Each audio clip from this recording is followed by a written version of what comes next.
لكل دولة من دول العالم علم بتتميز بيه، لكن من أكتر الأعلام المميزة هو علم مصر، وده بسبب وجود نسر ذهبي داخل العلم. لو عايز تعرف سبب وجود النسر الذهبي ويرمز لإيه، تابعني أنا محبة فهمي، ودي قناة ذا كابيتال.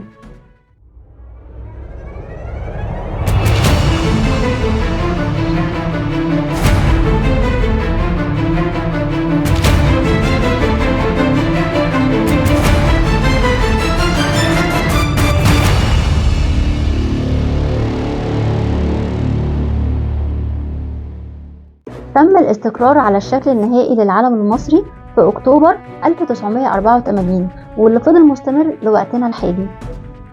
أما بالنسبة للشكل الحالي فعلم مصر مكون من 3 ألوان: الأحمر، الأبيض، الأسود، وفي المنتصف نسر ذهبي مضموم الجناحين ينظر ناحية يمينه للتيمن مرفوع الراس، ودي دلالة على الشموخ والعزة. أما بالنسبة لوجود النسر على العلم فده بيرجع لسببين. السبب الأول، النسر بيمثل أول شعار يعبر عن شخصية مصر، لما اتخذوا صلاح الدين الأيوبي كرمز يعبر عن القوة والانتصار على الأعداء، وشكله وقتها كان نسر أحمر. أما بالنسبة للسبب الثاني فهو إن أول حرف من الكتابة الهيروغليفية المصرية القديمة كان عبارة عن شكل النسر المصري. ونيجي بقى لتطور شكل علم مصر من بدايات القرن العشرين ولغاية وقتنا الحالي.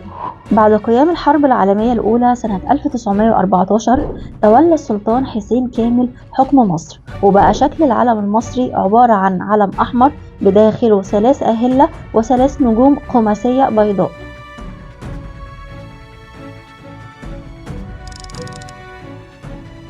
ونيجي بعد كده من سنة 1923 لسنة 1952 دخلت مصر العصر الملكي بعد اعتراف بريطانيا باستقلالها، وتغير شكل العلم وبقى علم أخضر داخله هلال أبيض و3 نجوم خماسية.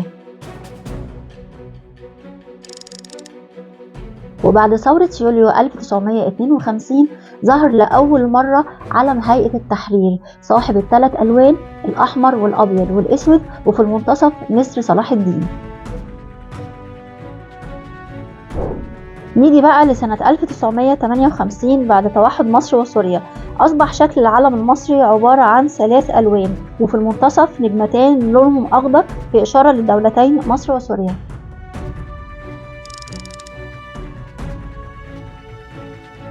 اتغير شكل العلم مرة تانية في عهد الرئيس أنور السادات ليصبح شكله بال3 ألوان: الأحمر، الأبيض، الأسود، وفي المنتصف النسر الذهبي.